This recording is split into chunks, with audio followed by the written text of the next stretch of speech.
చదువుల నేల రాయలసీమకు తానొచ్చానని డిప్యూటీ సీఎం పవన్ కళ్యాణ్ అన్నారు.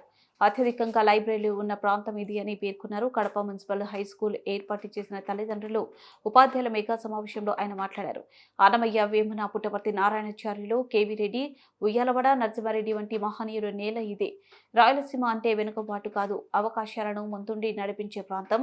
14 నుంచి 19 సంవత్సరంలో ఉద్దనం సమస్యను బయటకు తీసుకొచ్చామా.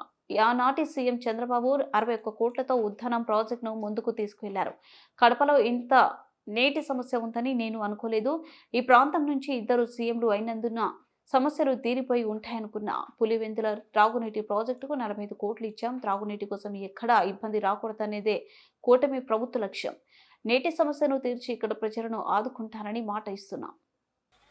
ముఖ్యమంత్రులు ఇద్దరు వచ్చారు కాబట్టి అసలు ఇక్కడ సమస్యలన్నీ తీరిపోయి ఉంటాయి నేను అనుకుంటే నాకు అర్థమైంది ఏంటంటే ఇక సమస్యలు తీరలేదు, ఇంకా చాలా బలంగా నీటి ఇంకా ఇబ్బందిగా ఉంది అనడానికి ఉదాహరణకి మొన్న మేము క్యాబినెట్లో 45 కోట్ల 63 లక్షల రూపాయలు మేము పులివెందులకు సంబంధించి డ్రింకింగ్ వాటర్ సప్లై ప్రాజెక్టుకి డబ్బులు ఇవ్వడం జరిగింది మేడం.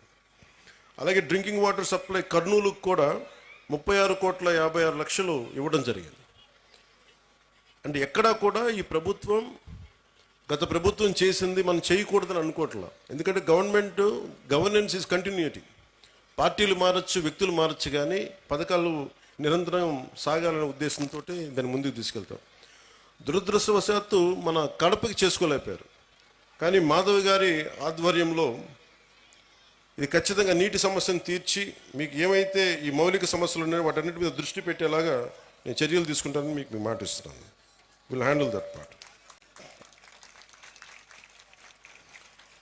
అలాగే మన వైఎస్ఆర్ కడప జిల్లాలో 36 మండలాల్లో ఉన్న 2043 స్కూల్స్, 64,971 మంది విద్యార్థులు, 74,698 మంది విద్యార్థులు, దాదాపు 1,40,000 మంది ఈ రోజున మన కాలేజీలో మన స్కూల్స్లో చదువుతూ ఉన్నారు.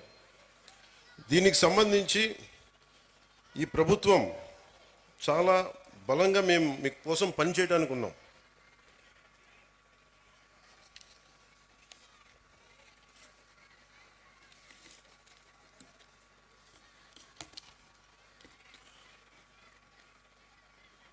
ఒక దేశం ఎంత అభివృద్ధిలో ఉంది అంటానికి హ్యూమన్ డెవలప్మెంట్ ఇండెక్స్ అని మనం ఉంటుంది.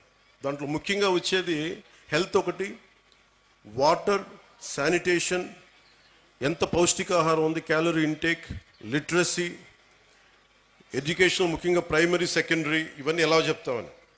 నిజంగా మనం సరైన సమాజాన్ని సరైన చదువు ఇవ్వలేకపోతే ఏం జరుగుద్ది అంటే అది ఎప్పుడు అభివృద్ధి దిశగా వెళ్ళదు. అందుకని ఈ డెవలప్మెంట్ ఇండెక్స్ని బేస్ చేసుకొని ఏ ప్రభుత్వం కానీ ఏ దేశమైనా దీనికి ముందుకెళ్తుంది. అలాగే అందుకనే ఈ ప్రభుత్వం నారా చంద్రబాబు నాయుడు గారి దీంట్లోని ఈ ప్రభుత్వం మీ భవిష్యత్తు కోసం చాలా బలంగా పనిచేస్తూ ఉన్నాం. దాంట్లో నాకు 3 అంశాలు మన అధికారులు, మన కలెక్టర్ గారు, ఎస్పీ గారు ప్రత్యేకించి చెప్పారు. 1, విద్యార్థుల భద్రత. 2, వాళ్ళకి సంబంధించిన ఈ మనకి విద్యార్థుల భద్రత. 2, మాదక ద్రవ్యాలు ఎక్కువైపోయినాయి.